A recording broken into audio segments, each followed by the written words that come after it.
Chapter 1. Murder in Bucks Row. London in the year 1888. On August 30th, the weather was cool. The sky was black with smoke from domestic fires, and rain fell. Rain and more rain. The late summer and autumn had the heaviest rain of the year.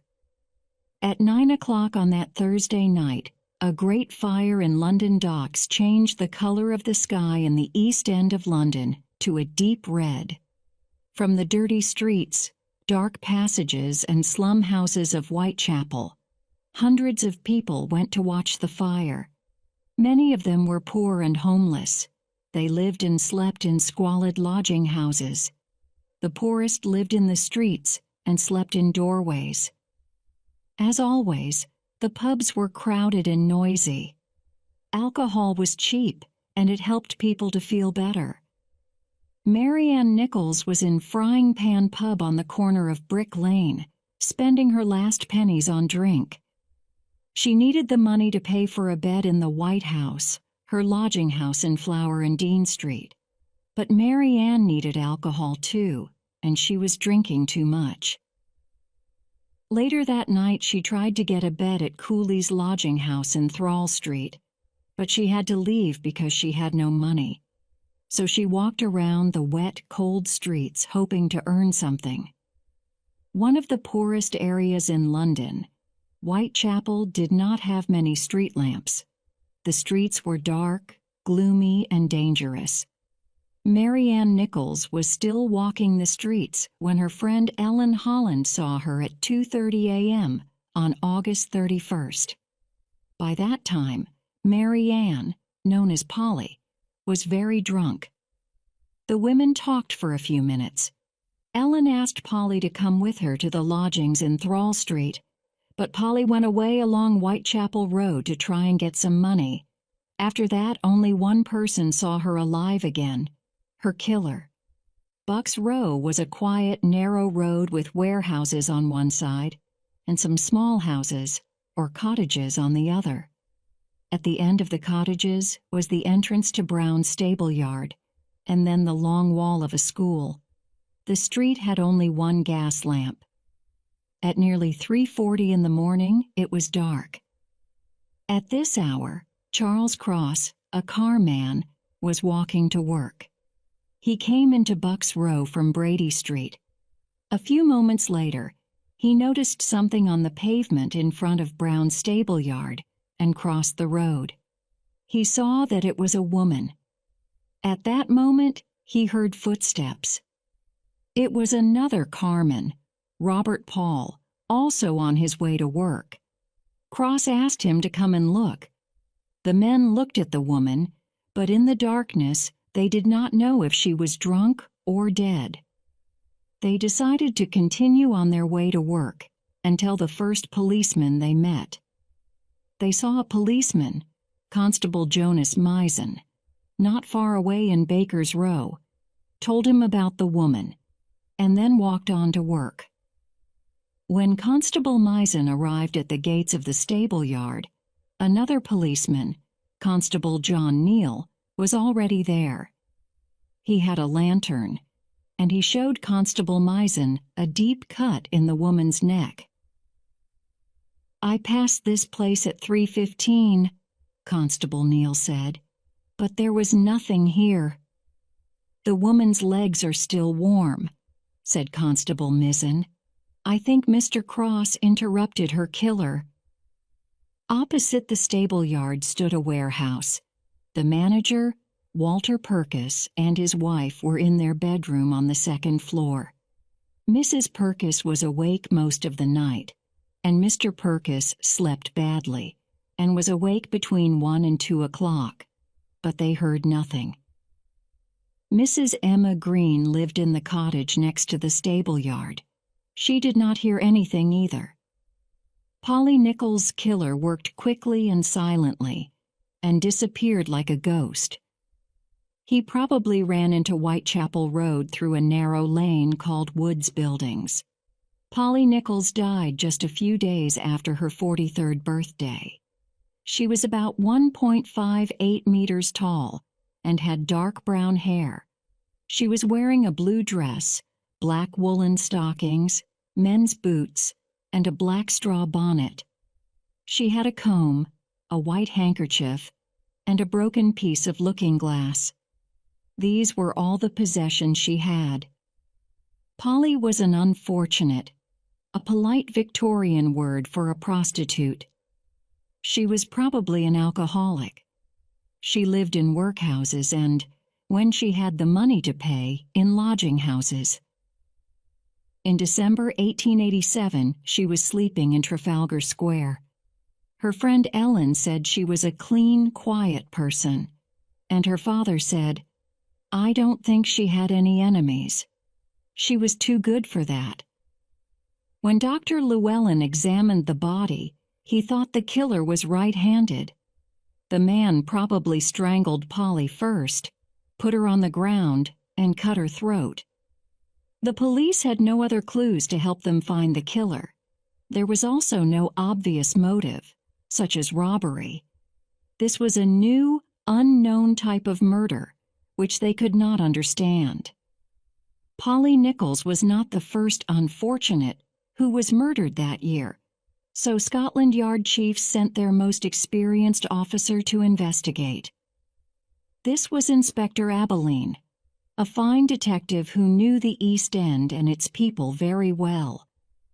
But he did not know that this killer was different, clever, efficient, and savage. Today, he is probably the most famous killer in the world, Jack the Ripper, but nobody has ever discovered his true identity.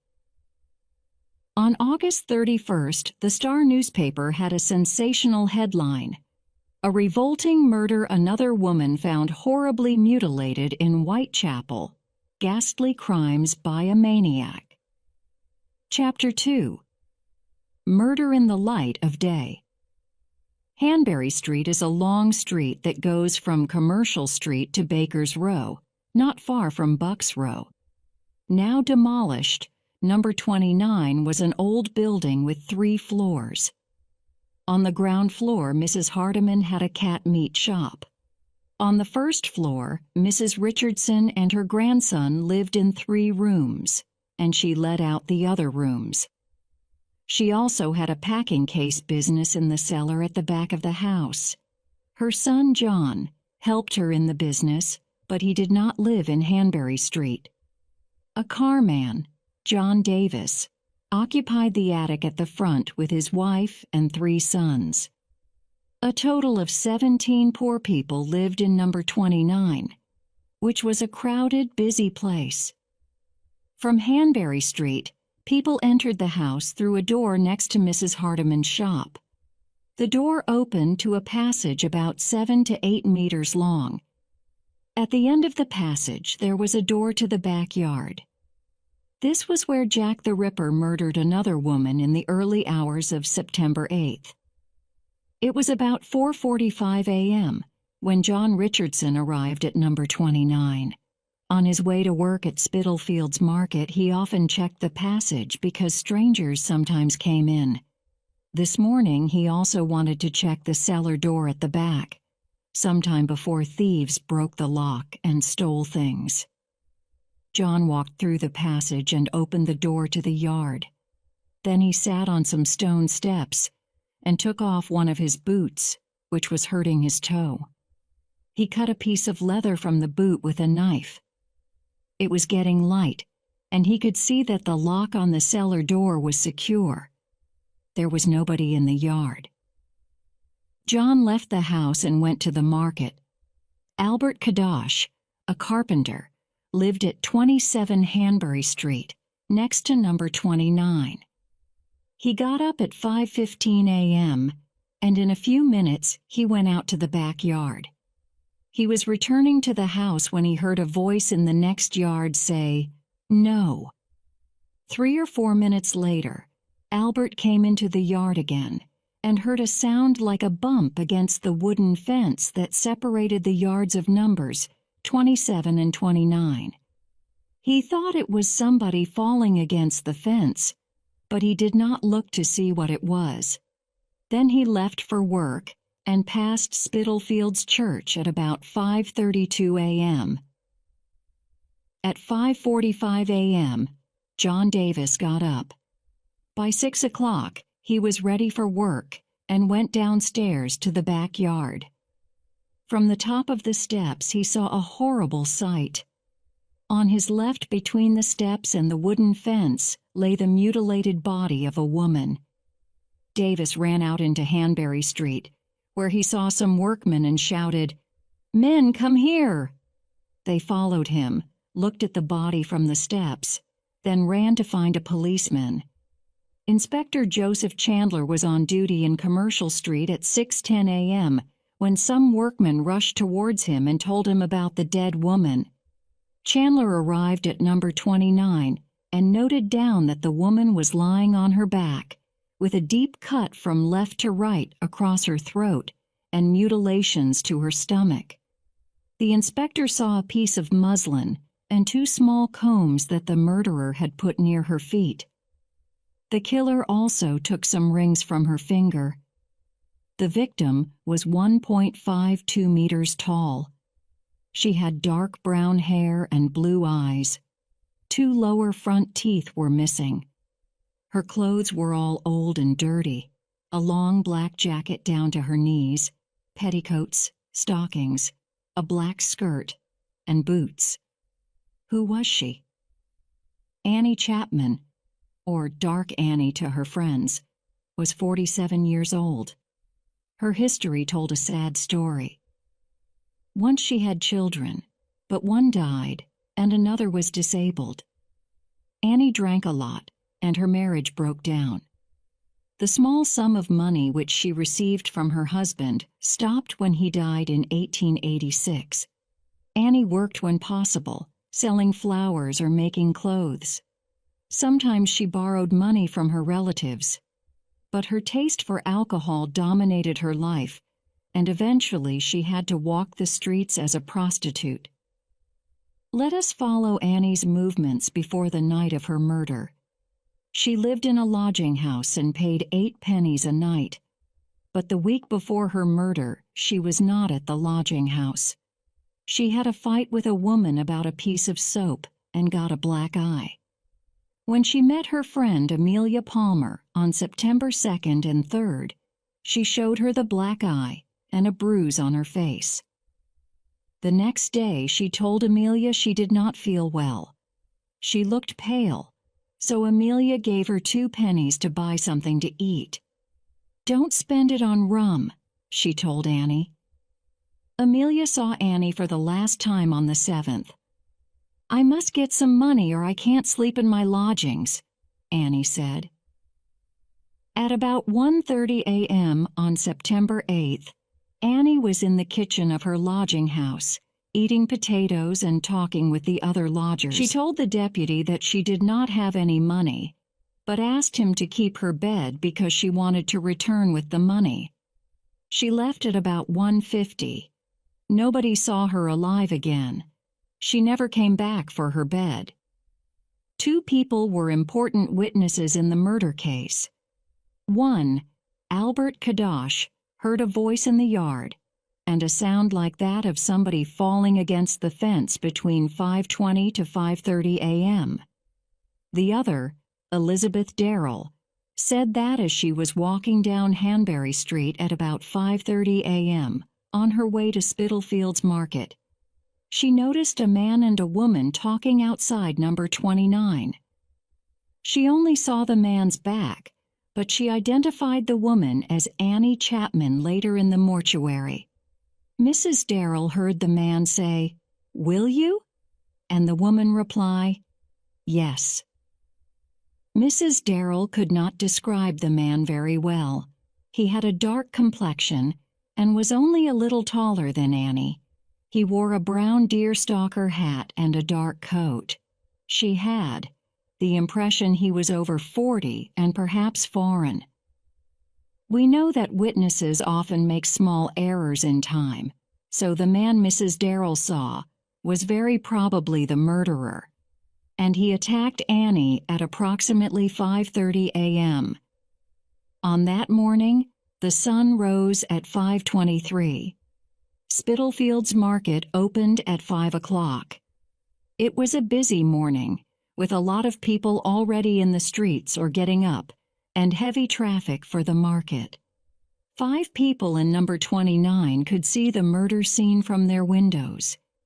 This time, Jack the Ripper was in a dangerous situation.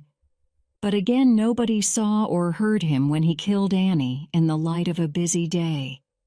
And he escaped through the streets like a phantom. Chapter 3. A Red Rose. Sunday, September 30th, 12:30 a.m. Burner Street off Commercial Road was quiet. Although the weather was wet and breezy, it was a mild night. In Burner Street, almost opposite a school, were 2 big wooden gates which opened into Dutfield's yard, a dark, narrow court between numbers 42 and 40. Number 40 was the premises of the International Working Men's Educational Club. Just over half an hour before, Russian and Polish Jews were having a discussion in the club. Most of them went home at midnight. 20 or more stayed behind in the clubroom upstairs. Some of them began singing Russian songs and dancing. There was a front door to the club in Burner Street, and a side door in Dutfield's yard that opened into the club kitchen. The passage into the yard was about 5 meters long and extremely dark. But inside the yard, light came from the club windows, the club office, and from some cottages on the other side of the yard. Constable William Smith's beat took him along Burner Street every 25 to 30 minutes. At 12:35 a.m., he noticed a man and a woman by the school wall opposite Dutfield's yard. The woman wore a red flower on her jacket. The man had a parcel wrapped in newspaper. He was 1.70 meters tall, about 28 years old, and wore a deerstalker hat and dark clothes. At 12:45, Israel Schwartz was walking towards Dutfield's yard when he saw a man stop and speak to a woman in the entrance. Schwartz later described the man as 1.65 meters tall, about 30, with a small brown mustache. He was wearing a dark jacket and trousers, and a black cap with a peak. Suddenly the man pulled the woman into the street and threw her down onto the pavement. She screamed, but not loudly. Schwartz did not want any trouble, so he crossed to the other side of the street. There he saw another man who was lighting a pipe. Then the first man shouted, "Lipsky," perhaps at Schwartz, perhaps at the other man. Frightened, Schwartz ran away. The man with the pipe ran after him. Schwartz thought the man was following him, but a few moments later when he looked back, there was nobody behind him. What was going on? Later, Inspector Abilene had a good theory. He knew that Lipsky was the name of a Jewish murderer, and in 1888 it was an insulting word used against Jews. Israel Schwartz was Jewish, so perhaps when the first man saw him, he shouted Lipsky to warn him aggressively to go away. Or perhaps he was warning the man with the pipe that Schwartz was coming. Was this man the murderer's accomplice? Or was he an innocent witness who ran away like Schwartz? At 1 a.m., Louis Diemschutz was coming along Burner Street with his pony and cart. He lived with his wife at the club, which they managed together. When he drove his cart into the entrance to Dutfield's yard, the pony turned to the left and refused to go on. It was scared of something. Mr. Diemschutz looked down to his right, and in the pitch darkness, he could just see a shape on the ground. He got off his cart and struck a match. Before the breeze blew out the match, he made out a figure in a dress. It was a woman. Mr. Diemschutz, anxious about the safety of his wife, went into the club to look for her. He found her safe with some club members and told them about the woman. Then he returned to the yard with a candle and a friend. When they saw a lot of blood flowing from the woman's neck, they ran to find a policeman. At the same time, Morris Eagle, another member of the club, ran for help in the opposite direction. He found 2 policemen in Commercial Road, who rushed to Dutfield's yard. Then one of them went off to bring a doctor. Edward Johnston, a doctor's assistant, arrived at 1:13. He examined the dead woman and saw that she had a deep cut in her throat. Her body was still warm. Dr. Blackwell arrived at 1:16. He thought the woman had died between 20 to 30 minutes before. He noticed a scarf round her neck. It was tied on the left side and was pulled very tight. Had the killer seized the scarf from behind and pulled her to the ground, where he cut her throat? Detective Inspector Reed arrived at Dutfield's yard at 1:45. He noted the dead woman's height, 1.57 meters, and guessed her age, about 42. She had curly dark brown hair, a pale complexion, and light gray eyes. 2 front teeth were missing at the top. She wore a long black jacket and an old black skirt. Her stockings were white, her bonnet black, and she was wearing boots. There was 1 red rose on her jacket. The witnesses identified the victim as the woman with the man near Dutfield's yard. A man named Michael Kidney also identified her. He said she lived with him, and her name was Elizabeth Stride. He had seen her for the last time on September 25th. Elizabeth sometimes stayed at a lodging house in Flower and Dean Street, where people called her Long Liz. Mrs. Tanner, the deputy, said she last saw Elizabeth alive about 7 p.m. on Saturday the 29th in the kitchen of the lodging house. Long Liz was born Elizabeth Gustafsdotter in 1843 near Gothenburg in Sweden. She probably came to England for domestic work. In 1869, she married John Stride, a carpenter. Nobody knows when the marriage broke down, but in 1877, Elizabeth was living in a workhouse. Her husband died in 1884, when Long Liz was lodging in Flower and Dean Street. According to the medical evidence, Elizabeth Stride died about 12:56 a.m., or even perhaps at 12:58. If this is true, Louis Diemschutz's arrival at 1 a.m. very probably disturbed the killer, so he only had time to cut his victim's throat.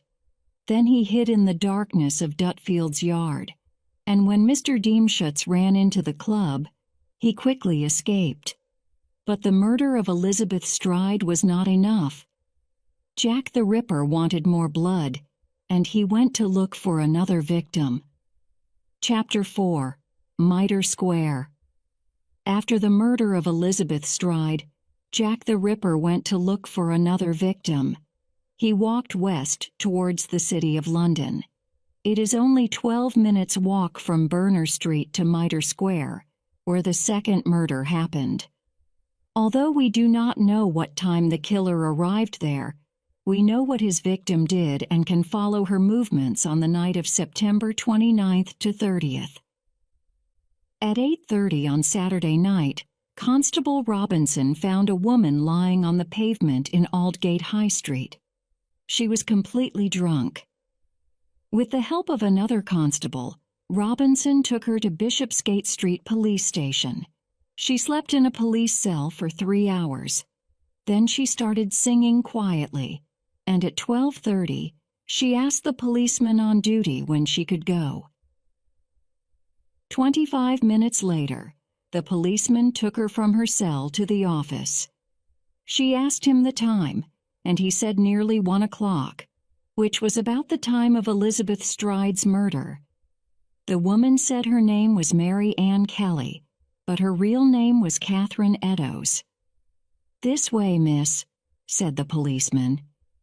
He went with her to the street door and asked her to shut it when she left.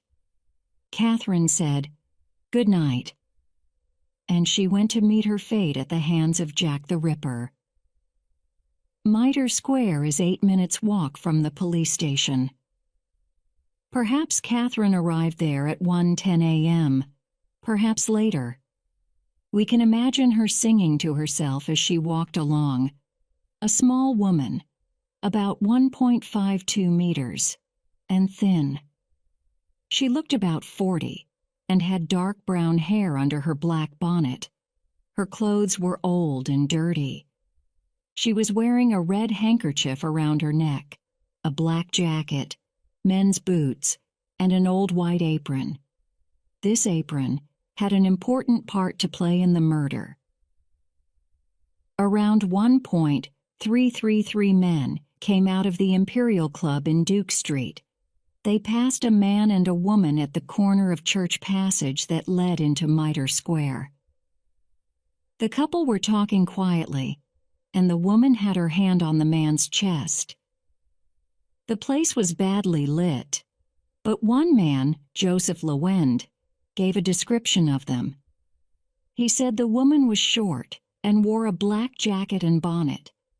The man was aged 30, 1.70 meters tall, medium build, with a fair complexion and mustache. He wore a gray cap with a peak, a red handkerchief around his neck, and had the appearance of a sailor. Mr. Lewend told the police later, "I don't think I can recognize him again." The three men passed on. The time was 1:35 a.m.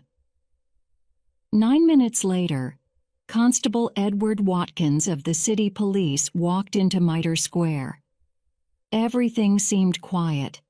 It was the same dark, silent square of 14 minutes before, when he had walked around it. But this time he got a terrible shock. In the darkest corner of the square, he saw the body of a woman in the light of his lantern. He ran to a warehouse nearby and called out for the night watchman, a man named Morris. Mr. Morris ran for assistance and soon returned with 2 policemen. Then Inspector Collard arrived from Bishopsgate Police Station, and Dr. Brown came at 2:18 to examine the body. There were also 3 plainclothes detectives on the streets that night. They were part of the police hunt for the Whitechapel killer. At the time of the murder, they were only a few streets away from Mitre Square.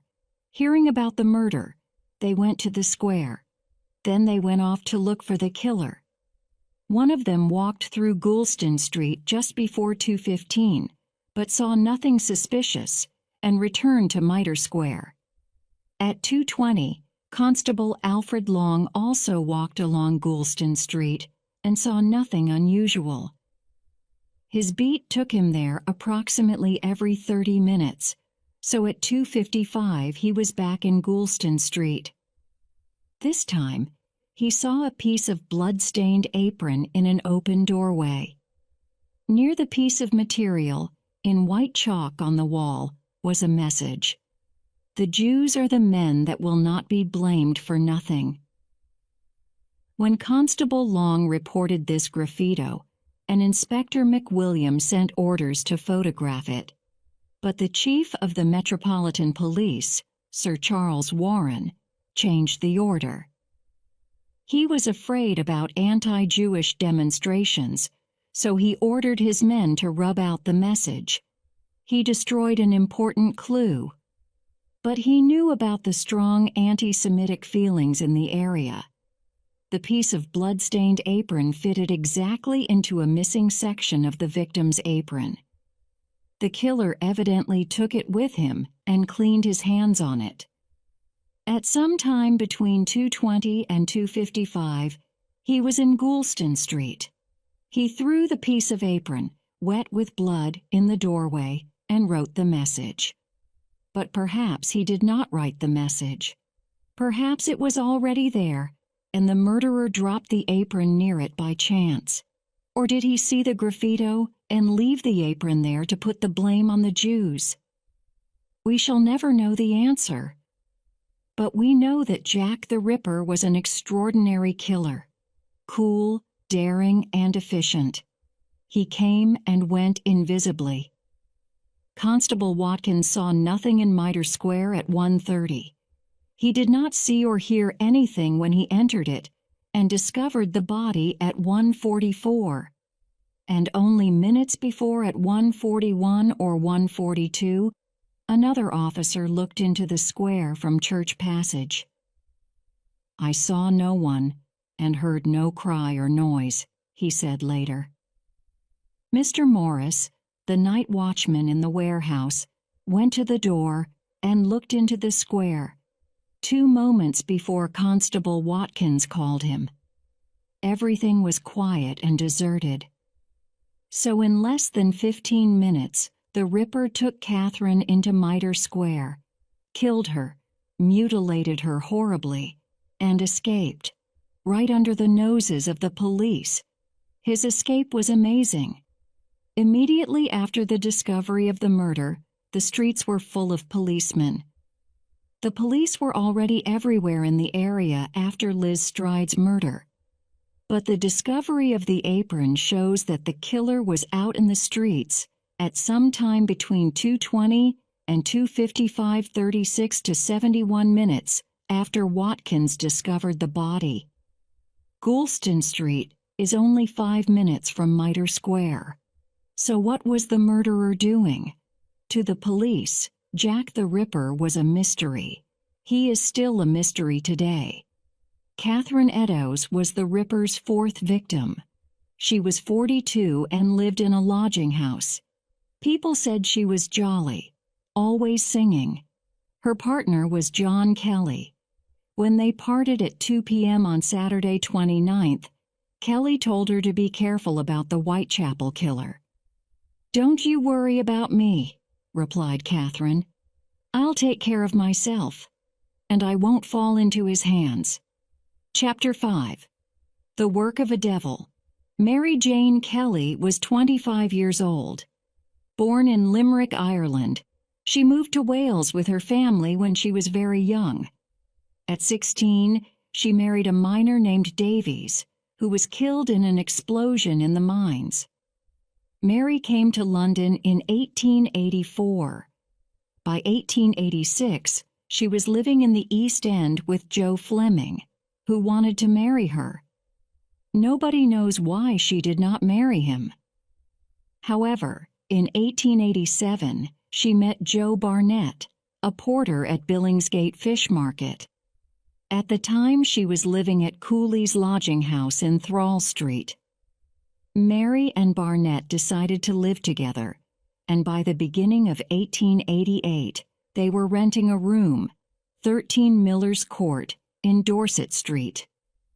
Descriptions of Mary suggest an attractive young woman, about 1.70 meters tall, with a stout build, blue eyes, and a complexion as fair as a lily. She was pleasant when sober, but she could be noisy and very quarrelsome when drunk. In fact, Joe Barnett walked out after a quarrel on October 30th. He was a reliable, kind man who did not want Mary to go out on the streets. Unfortunately, he had not worked for some months, so the couple could not pay the rent, and Mary had returned to prostitution. This was one of the reasons why they quarreled that autumn. Nevertheless, Mary and Barnett remained friends. He frequently visited her and gave her money. He visited her around 7:30 to 7:45 on the evening of Thursday, November 8th, to tell her he had no work and could not give her any money. Mary's friend, a laundress named Maria Harvey, was there and said that Mary and Barnett seemed to be friendly. She went soon after Barnett's arrival, leaving some clothing, which included a man's overcoat, some shirts, a petticoat, and a bonnet. When Barnett left at about 8 p.m., Mary knew she had to go out into the streets to earn some money. Nearly 4 hours later, Mary Ann Cox, who lived in Miller's Court, saw Mary walking along Dorset Street with a man. Mrs. Cox followed them into the court and said, "Good night, Mary Jane," as they were going into Mary's room. Mary was so drunk that she could not answer properly. Mrs. Cox saw the stranger in the light of the gas lamp opposite Mary's front door.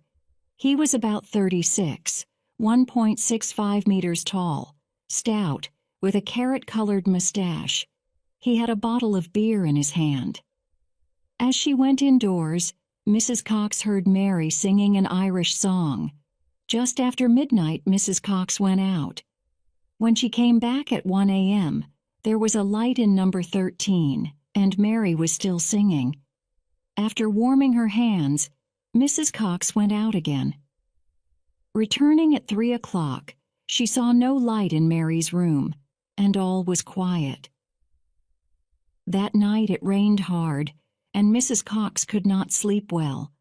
Although men went in and out of the court, she did not hear anything suspicious. But another witness told a different story. Elizabeth Prater lived above Mary's room. She went to bed about 1:30 a.m. and fell asleep. Around 2 hours later, she woke up suddenly because her kitten was walking over her. She guessed the time was about 3:30 to 4. At that moment, she heard screams of "murder" 2 or 3 times in a female voice. She later changed this to a quiet cry of, "Oh, murder!" Mrs. Prater said she went back to sleep. She often heard cries of murder in the court. When Sarah Lewis passed Christ Church near Dorset Street, the church clock struck 2:30.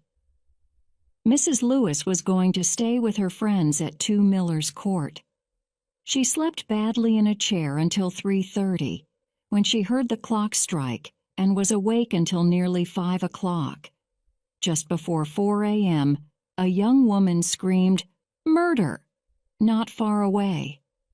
Mrs. Lewis did nothing, because cries like this were usual in Whitechapel. It is probable that Mrs. Prater and Mrs. Lewis paid no attention to Mary Kelly's last terrified cry for help. Friday, November 9th, was the day when the citizens of London celebrated the Lord Mayor's show. "I hope it will be a fine day tomorrow," Mary had told Mrs. Prater the morning before, "as I want to go to the Lord Mayor's show." At 10:45 on Friday morning, Mary's landlord, John McCarthy, was checking his accounts in his shop at 27 Dorset Street.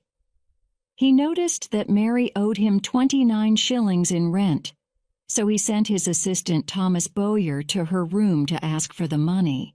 Bowyer got no answer when he knocked twice. He walked to his right round the corner, where there were 2 windows of number 13. The window nearest to the door was broken in 2 places. Bowyer put his hand in and pulled back the curtain. The first thing he saw was 2 pieces of flesh on the bedside table. Then he saw a body lying on the bed and a lot of blood. He ran back to the shop to tell McCarthy. When McCarthy looked through the window, his face turned pale. The body on the bed resembled something in a butcher's shop. He told Bowyer to go to Commercial Street Police Station. Inspectors Beck and Dew, the detectives on duty, went to the murder scene. The door was locked. Inspector Abilene arrived at 11:30 a.m., but he could not give the order to break open the door until 1:30 p.m. He had to wait for some bloodhound dogs to arrive. At 1:30, when the news came that the dogs were not coming, he told McCarthy to break open the door. Nobody knew that it was not necessary. Barnett and Mary used to put a hand through the broken window and pull back the bolt to open the door. The scene in the little room was from a nightmare. It was only 4 to 5 meters square, and the door banged against the bedside table. There was not much furniture. An old table and 2 old chairs stood on the bare, dirty floor. In the fireplace were the ashes of a large fire. On the bed lay a body that was almost unrecognizable. Only only the hair and eyes identified it as Mary Kelly. John McCarthy said later, "It looked more like the work of a devil than of a man." And Mrs. Prater, who looked through the window, said, "I can never forget it, if I live to be 100. Next day, Inspector Abilene examined the ashes in the fireplace. The strong heat from the fire had melted part of a kettle. In the ashes, Abilene found some women's clothing, which Maria Harvey had left in the room. Why had the Ripper burnt them? When Abilene discovered only one small piece of candle in the room, he thought that the killer had made a fire with the clothes because he needed more light to do his terrible work. This time, Jack the Ripper had time to finish his crime without interruption. It was truly the work of a devil. Chapter 6. Who was Jack the Ripper? The man called Jack the Ripper was never caught, and his name will probably never be known. There were lots of suspects at the time, but the police did not have any real evidence against them. During the years since the murders, the number of suspects has increased. An identikit picture of the man can be constructed from the descriptions by the few witnesses who possibly saw him. The first witness was Elizabeth Darrell, who very probably saw the Ripper with Annie Chapman outside 29 Hanbury Street. He wore a brown deerstalker hat and was short, about 1.63 meters.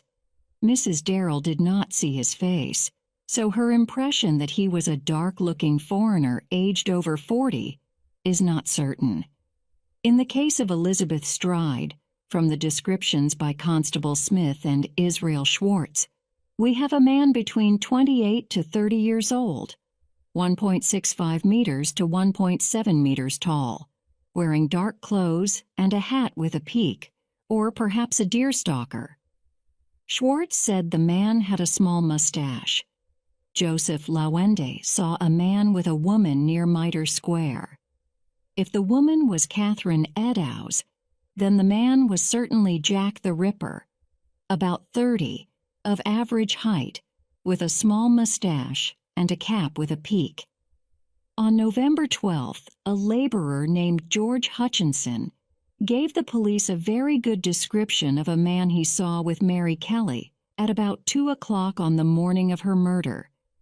Hutchinson said the man was aged about 34 to 35, just over 1.67 meters, with a pale face, dark eyes and hair, and a small mustache. He was dressed like a gentleman in a long dark coat, dark hat, and boots with buttons. He had a black tie and a big gold watch chain. He was carrying a small parcel. Hutchinson followed the couple into Dorset Street, where they stood and talked at the entrance to Miller's Court. When they went into the court, he waited around for about 45 minutes. But they did not come out, so he went away as the church clock struck 3 o'clock. Sarah Lewis, the witness who passed Christ Church at 2:30 a.m., said she saw a man standing by a lodging house opposite Miller's Court. He was not tall, stout, and was wearing a black hat. She thought he was looking up Miller's Court, as if waiting for someone to come out. So Mrs. Lewis's testimony seems to confirm George Hutchinson's story. But some students of the murders believe that Hutchinson's description is too precise and that he was lying for some reason. Finally, we can exclude the man with the bottle of beer who was seen with Mary at 11:45 p.m. by Mrs. Cox. The time was too early. The Ripper did not stay with his victims for hours before killing them. What is the most probable picture of the murderer? He was a short man, not more than 1.68 meters, between 28 to 35 years old, with a light brown mustache. He wore dark clothes and a hat with one peak, or two like a deerstalker. He was probably stout and muscular. A psychological profile of the killer was created in 1988. It describes him as a solitary man who worked alone, without the help of an accomplice. He usually killed at weekends, so he was employed, perhaps as a butcher. But he was not a doctor or a surgeon because he showed very little medical skill or knowledge. As he went out late at night, he probably was not married. He certainly lived or worked in the Whitechapel area because he knew it very well. He mutilated only the faces of Eddowes and Kelly, which in the opinion of modern experts indicates that he knew them. Most of the hundreds of suspects can be eliminated. An example is Montague John Druitt, a 31-year-old lawyer, teacher, and enthusiastic sportsman. On December 31, 1888, his body was found in the Thames near Chiswick. It had been in the water for about a month. On Friday, November 30th, Druitt lost his job at a private school for some unknown reason. He explained his suicide in a note to his brother. He wrote that he was afraid of becoming like his mother, and the best thing for me was to die. His mother was in an asylum for lunatics. The police believed that Druitt went mad after the murder of Mary Kelly and committed suicide. However, today we know that serial killers do not often commit suicide. Also, Druitt was playing cricket in Dorset on September 1st, the day Polly Nichols was murdered. In 1902, Inspector Abilene suspected a man called George Chapman, a publican who was arrested for poisoning his barmaid Maud Marsh. He had killed other women in the same way. Chapman's real name was Severiano Klosowski, a Polish immigrant working as a barber in Whitechapel in 1888. But he had only arrived in England the year before, so how could he know the area as well as the Ripper? And is it possible that Jack the Ripper changed from savagely killing prostitutes to poisoning barmaids? A recent suspect is the famous artist Walter Sickert, known as the British Impressionist. He was 28 years old and living in London at the time of the murders.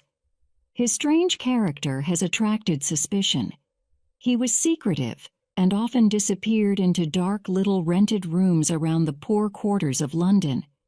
He had a morbid interest in the Ripper murders all his life, and it is possible that he sent Ripper letters to the police. But there is no real evidence to connect him with the killings. He was also taller and slimmer than the man described by witnesses. His gloomy paintings of murder scenes were part of his vision as an artist. He liked to paint the dark, squalid side of life. Other artists and writers show a similar fascination with violence. Dickens, for example, or Zola. But that does not mean they are murderers. A more probable suspect is George Hutchinson, mentioned earlier. He gave a detailed statement on the evening of November 12th, after the inquest on Mary Kelly.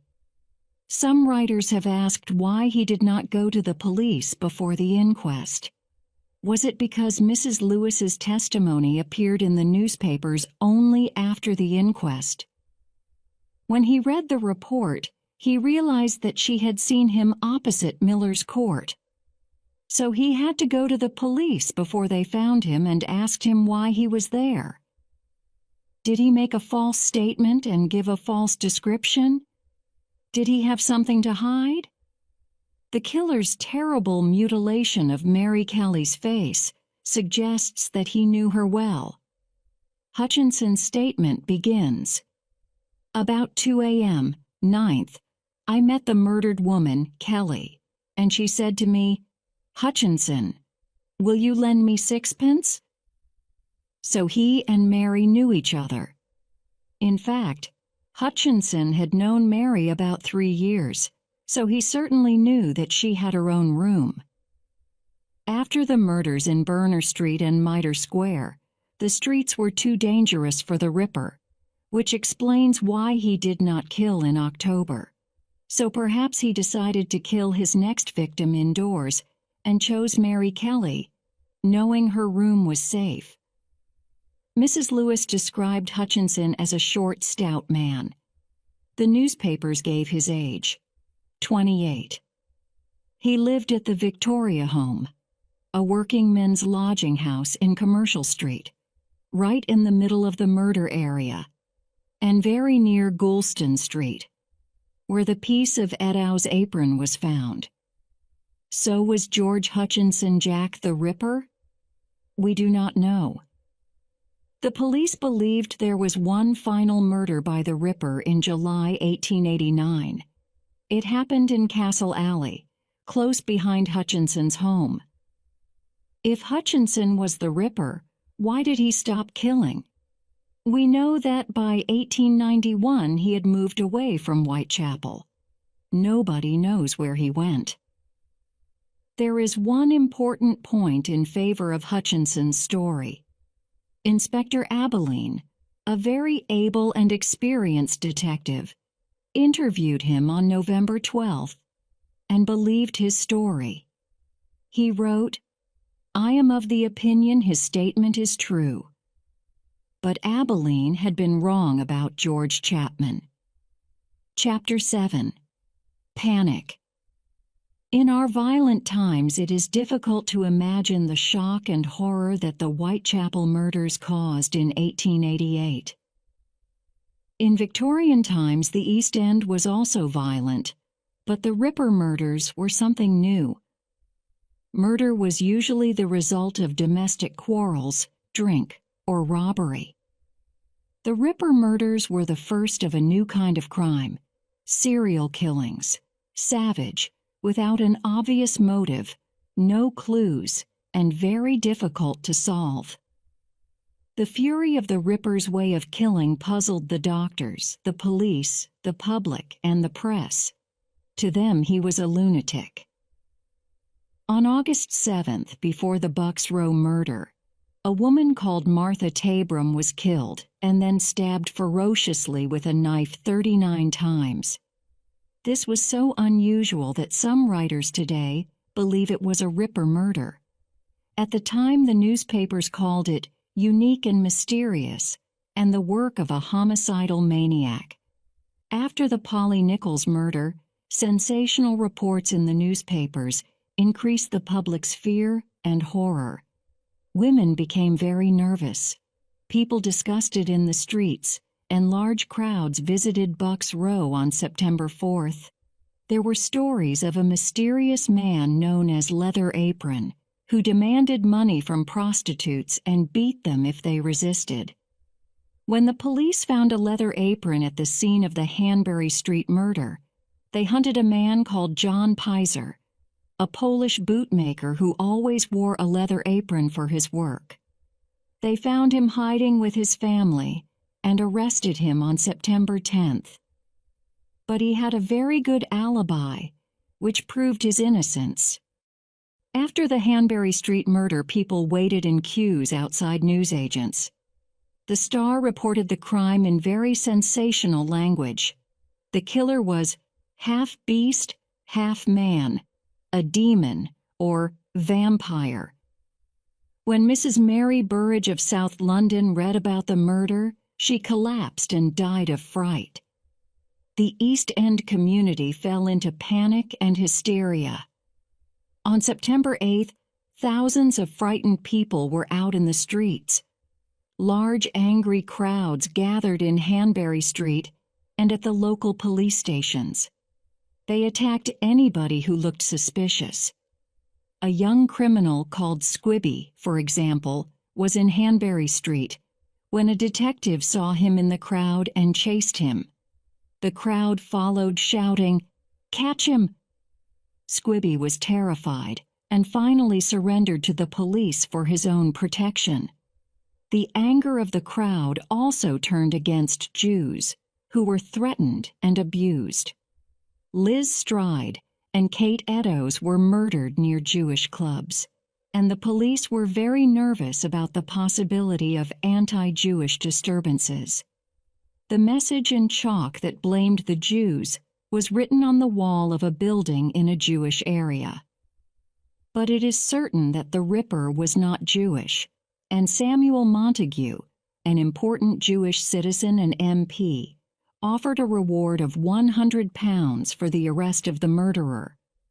Also, some Jewish tradesmen organized a vigilance committee to help the police and offered a reward. At night, anger changed to terror. Shops closed early. People rushed home and locked their doors. Some prostitutes left Whitechapel. Panic spread all over London. When a man called Brennan began to shout about the murders in a pub in Camberwell, the customers ran out into the street, and Brennan was soon arrested.